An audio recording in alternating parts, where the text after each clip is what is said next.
अस्सलाम वालेकुम नाज़रीन, डायलॉग विद रशाद बुखारी में खुशामदीद। आपका मेज़बान अहमद मुनीब आपकी खिदमत में हाज़िर है और मेरे साथ मौजूद हैं रशाद बुखारी साहब। नाज़रीन, आज के प्रोग्राम के आगाज़ में, गुफ्तगू के आगाज़ में एक बड़ी अफसोसनाक ख़बर मैं आपसे शेयर करना चाह रहा हूँ। कराची में एक बड़ा अजीब व गरीब वाक़या पेश आया है कि बाप ने अपने ही सगे बेटे को तेल छिड़क के, मिट्टी का तेल छिड़क कर आग लगा दी है, और जिसकी वजह बताई जा रही है कि बच्चे के इम्तिहान में नंबर कम आए थे। रिशाद साहब, एक तो ये वाक़या हमने सुना रीसेंट, बहुत अफसोसनाक, लेकिन अगर हम थोड़ा सा पीछे जाके देखें, माजी में इस तरह के बेशुमार वाक़यात पाकिस्तान में नज़र आ रहे हैं। तो क्या वजह है, ये क्या वाक़या है कि अपने ही बेटे को, सगे बेटे को जला दिया? देखिए, जब मैंने शायद कल या परसों ये ख़बर पढ़ी थी अखबार में, तो सच पूछें कि फिर बिल्कुल जहन माऊफ हो गया कि यार ये कैसे हो सकता है कि एक वालिद ख़ुद अपने बच्चे को एक ऐसी सज़ा दे और जिसके नतीजे में उसकी जान चली जाए, और वो भी इतने खौफनाक तरीके से। तो मैं काफ़ी देर इस पे सोचता रहा कि उसने क्यों किया, और फिर मैंने पूरी ख़बर पढ़ी।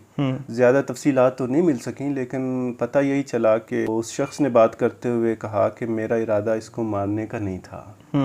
और मैं तो सिर्फ़ उसको डराने के लिए कर रहा था। और मैंने उस पर तेल छिड़का, और फिर मैंने बहुत दूर जाकर थोड़ा सा एक शोला तीली जलाई ताकि ये अच्छी तरह से डर जाए और उसके बाद ये पढ़ाई शुरू कर दे। लेकिन मुझे पता नहीं था, और ये इतना एकदम ये हादसा हो गया कि जिसमें फिर हमारे बस में कुछ नहीं रहा। तो वो बहुत नादिम और अफसरदा बज़ाहिर लग रहा था कि उसने ये किया। तो उसमें दो तीन चीज़ें हमारे समझने की हैं। पहली चीज़ तो ये है कि ये कोई पहला वाक़या नहीं है, जैसे आपने बताया। इससे पहले बेशुमार ऐसे वाक़यात पाकिस्तान के मुख्तलिफ़ इलाक़ों में रिपोर्ट हो चुके हैं कि जहाँ पे कभी आप सुनते हैं कि किसी खातून ने अपने बच्चों को गुर्बत की वजह से कत्ल करके ख़ुदकुशी कर ली, या फिर बहुत अर्सा पहले एक ख़बर यहाँ से आई थी कि एक साहब ने अपने घर की तमाम ख़वातीन को, यानी अपनी बेगम को भी और अपनी बच्चियों को भी कत्ल कर दिया गुर्बत की वजह से, ये बताया जाता है। और बेटे को छोड़ दिया क्योंकि उसका ख्याल ये था कि बेटा जो है ये तो किसी न किसी तरह से पल जाएगा, ये अपना कुछ कर लेगा, लेकिन बेटियों का कुछ नहीं हो सकता। तो इससे पहले कि ये बेटियां कहीं तो हमारे लिए शर्मिंदगी का बायस बने गुर्बत के साथ साथ, तो बेहतर है कि इनकी ज़िंदगी का ख़ात्मा कर दिया जाए। उसमें हमारे यहाँ नंबर एक तो जो कानूनी निज़ाम है, उस कानूनी निज़ाम के अंदर तफ्तीश जिस तरह से की जाती है, उसमें बहुत बदकिस्मती से इम्कान कम है कि इन वाक़यात की असल वजूहात का सुराग लगाने की कोशिश की जाए। ना ही हमारे यहाँ कोई ऐसे सेंटर हैं, क्योंकि ये सिर्फ गुर्बत नहीं है, वो गरीब तो बहुत से लोग होते हैं, इसमें कुछ ना कुछ नफ्सियाती मसाइल भी हैं,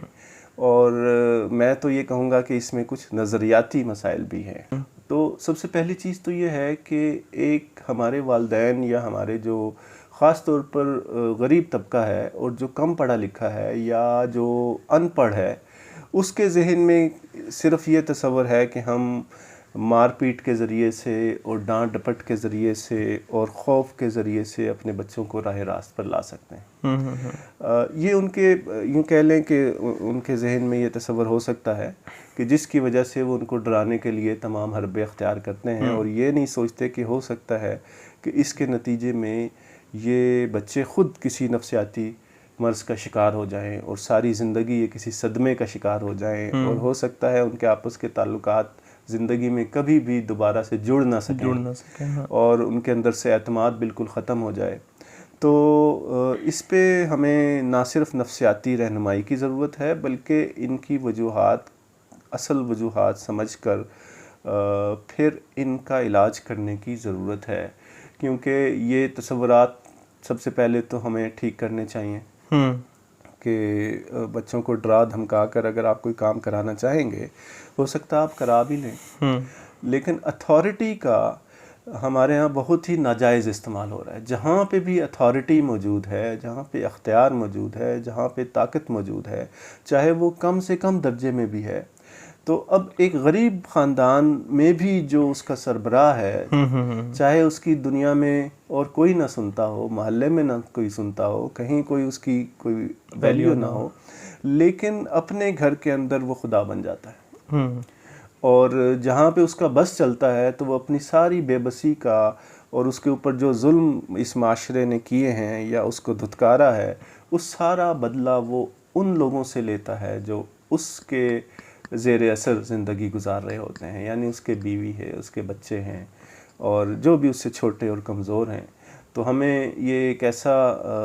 शैतानी चक्कर, इसको विशियस सर्कल आप कह सकते हैं, कि जिसमें बाज़ औक़ात हमें नहीं मालूम होता कि हम जो काम अपने तौर पर कर रहे हैं वो किसी और वाक़े की या किसी और हज़ीमत की और किसी और नफ़रत की का एक रद्द-ए-अमल भी हो सकता है, जो हमने